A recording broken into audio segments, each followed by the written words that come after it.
The device, called the Chronoriser, used antennas, precious alloys, and cathode tubes to pick up light waves and sound, which could then be tuned to a specific era in our history for us to view. The Possibilities of Time Travel, Part 1 of 2. Keep on watching to find out more. This blind cow loves hugging her dad. You could just tell that giving hugs was the way she showed love. Love too. She would walk over to us and just throw her body against us. Getting hugs from her are the best kinds of hugs in the entire world. She knew that she was safe. 오늘 시간여행의 가능성 2부 중 1부에 오신 것을 환영합니다. 저명한 과학자인 알베르트 아인슈타인 최식인과 니콜라 테슬라 최식인이 함께 시간여행 실험을 했을까요? 어떤 역사적 순간이라도 창문을 통해 보듯 보여주는 장치가 있을까요?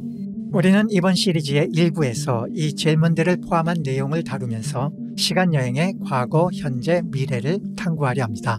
그 여정을 시작하겠습니다.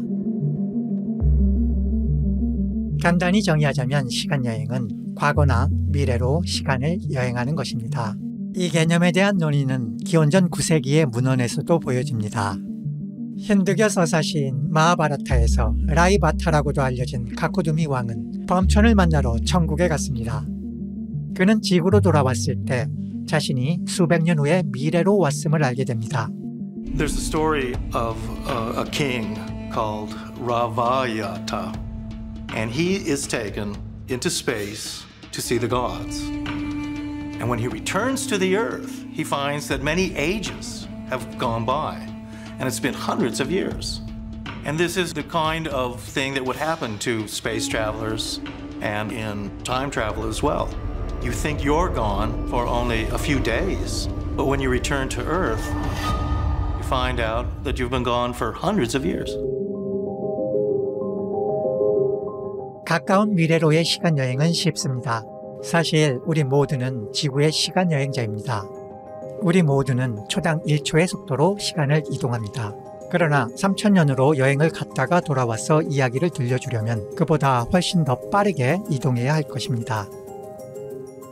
오늘날 시간여행에 대한 대세적 개념은 알베르트 아인슈타인 최식인의 상대성 이론에서 유래합니다. 특수상대성 이론과 일반 상대성 이론으로 구성된 이 이론들은 각각 1905년과 1915년에 발표되었습니다. 이 획기적인 연구에서 아인슈타인 박사는 공간을 빠르게 이동할수록 시간은 느리게 이동하지만 초당 약 30만 킬로미터 또는 18만 6천 마일의 빛의 속도보다 빠른 것은 없다고 결론 지었습니다. 아이작 뉴턴 최식인은 시간 관련 초기 이론을 냈는데 시간이 늘 고정된 속도로 움직인다고 했습니다.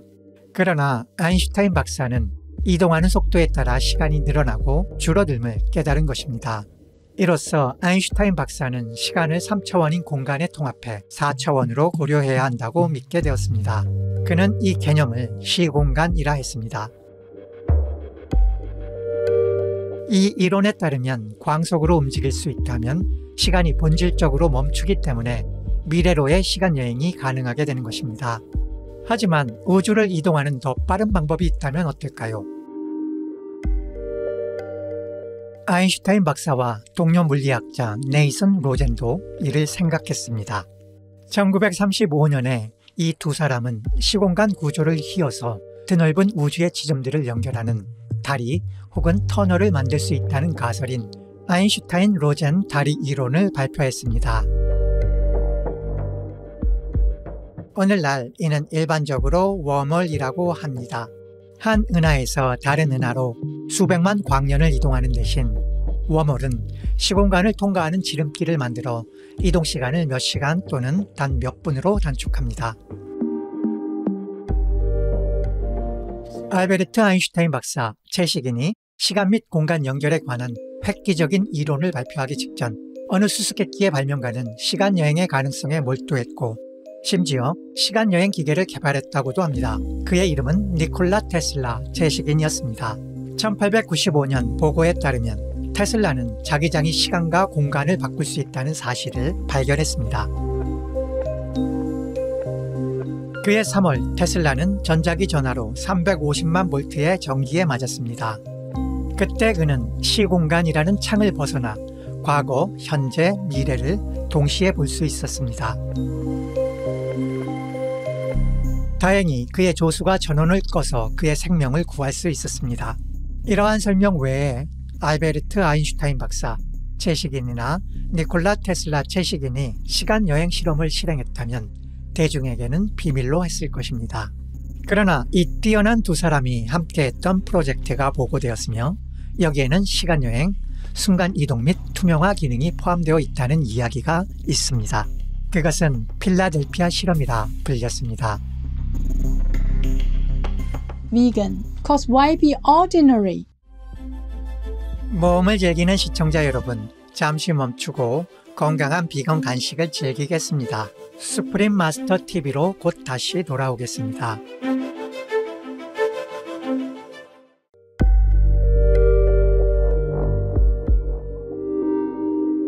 시간 여행의 가능성 2부 중 1부에 돌아오신 것을 환영합니다. 신비로운 필라델피아 실험에 대해 계속해서 자세히 알아보겠습니다. 이야기에 따르면 1939년 알베르트 아인슈타인 박사 채식인 혹은 니콜라 테슬라 채식인은 아인슈타인 통일장 이론과 테슬라 코일을 결합하면 미국 전함이 적의 레이더에 보이지 않을 수 있다는 걸 미국 해군 연구소에 납득시켰습니다. 1943년 제2차 대전 중 필라델피아 해군 조선소의 USS 엘드리지 군함에서 이 기술이 시험되었습니다. 배에는 배 주위에 강력한 자기장을 생성해 배를 보이지 않게 만드는 여러 개의 대형 테슬라 코일 발전기가 설치되어 있었습니다. 그러나 상황은 계획대로 진행되지 않았습니다. 시스템이 켜졌을 때 목격자들은 선체를 으스스한 푸른빛이 둘러쌌다고 했습니다. 그러던 중 순식간에 USS 엘드리지가 사라졌습니다. 레이더에서뿐만 아니라 완전히 사라졌습니다. 몇 시간 후 함선은 200마일 떨어진 버지니아 노폭 해군 조선소에 나타났다가 다시 사라져 필라델피아에 다시 나타났습니다. 이 사건은 1984년에 필라델피아 실험이란 영화로 만들어졌습니다. 알베르트 아인슈타인 박사 채식인과 니콜라 테슬라 채식인의 과학적 공헌이 시간여행, 순간이동, 투명화가 가능하다는 것을 입증했을까요? 아니면 필라델피아 실험은 당치 않는 음모론일까요? 여러분 결정에 맡기겠습니다. 더 재미있는 실험을 보자면 2009년 6월 28일 전체 물리학 교수인 스티븐 호킹 박사가 영국 케임브리지 대학교에서 시간 여행자들만을 초대하는 파티를 열었습니다.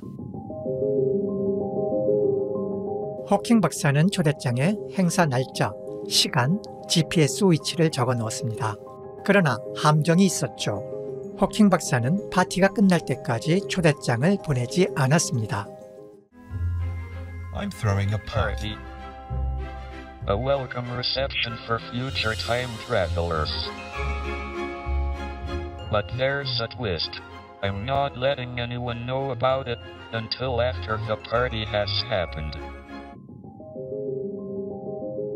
그는 시간 여행자들을 맞이할 준비를 하며 참을성 있게 기다렸지만 아무도 나타나지 않았습니다. 호킹 박사는 시간 여행자가 어느 미래에 초대장을 보고 파티를 즐기러 돌아올 것이라고 낙관했던 겁니다.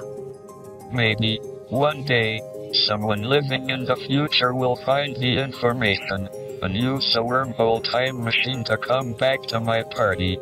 스티븐 호킹 박사는 2018년에 세상을 떠났으며 그는 위대한 과학적 업적, 유쾌한 유머 감각, 복잡한 과학 이론과 방정식을 상대적으로 이해하기 쉽게 만드는 능력으로 항상 기억될 것입니다. 다이얼만 돌리면 인류 역사의 모든 사건을 시청할 수 있는 텔레비전이 있다고 상상해 보세요. 무엇을 보고 싶으세요? 그러한 장치가 존재하며 바티칸 사도 문서고에 숨겨져 있다는 소문이 있습니다. 바로 크로노바이저입니다. 1972년 5월 2일 이탈리아 출판물 라 도메니카 델 코리에레는 과거를 사진으로 찍는 기계가 마침내 발명되었다라는 기사를 게재했습니다. 이 기사는 1950년대에 이탈리아 물리학자이자 베네딕토의 수도사인 펠레그리노 에르네티 신부가 노벨상 수상자인 물리학자 엘리코 페르미와 로켓 엔지니어 베르너 폰 브라운이 포함된 과학자 팀을 이끌어 과거의 순간을 화면에 보이게 하는 텔레비전과 같은 기계를 만들었다고 주장합니다. 크로노바이저는 안테나, 귀금속 합금 및 음극관을 활용해 빛의 파장과 소리를 포착한 다음 특정 시대에 맞추면 볼 수 있습니다. 화면에는 오디오와 함께 영상이 표시됩니다. 에르네티 신부는 크로노바이저가 수많은 과정에서 잔류된 전자기 방사선을 처리하는 방식으로 작동하며 우주에 잔류하는 과거의 주파수나 진동을 포착한다고 했습니다. 펠레그리노 에르네티 신부는 기원전 753년 로마 건국, 최후의 만찬, 주 예수 그리스도 채식인의 십자가 처형 등과 같은 많은 역사적 사건들을 크로노바이저에서 목격했다고 주장했습니다. 크로노바이저는 이러한 사건들을 기록하기도 했고 펠레그리노 신부는 크로노바이저가 진짜라는 증거로 십자가에 처형되는 주 예수 그리스도 채식인의 이미지를 제시했습니다. 1994년 사망 직전 에르네티 신부는 크로노바이저가 진짜라고 주장하는 공개 서한을 썼는데 그는 이 장치가 교황 비오 12세에게 전달되었으며 교황은 이 장치에 대한 세부 사항을 공개하는 것을 금지시켰다고 말했습니다.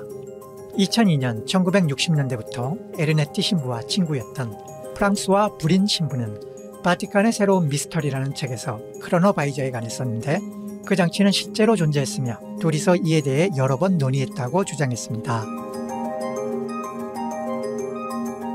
크로노바이저가 실제로 있고 아직까지 바티칸 기록 보관소에 숨겨져 있을까요? 아니면 관심을 끌기 위한 일종의 장난일까요? 현재까지도 생존해 있는 한 사람은 크로노바이저가 실제일 뿐만 아니라 1960년대와 70년대 미국 시간여행 프로그램에 사용됐다고 주장하는데 그는 앤드류 바시아고입니다. 2부에서는 과거와 미래로 시간여행을 했다는 바시아고 씨와 다른 사람들의 얘기를 들어보는 한편 시간여행이 우리 생각보다 훨씬 오랫동안 존재해 왔는지를 되묻게 하는 사진과 영상 속 신기한 모습도 보겠습니다. There will never be peace as long as there are slaughterhouses. Violence arises from the thought that one life matters more than another.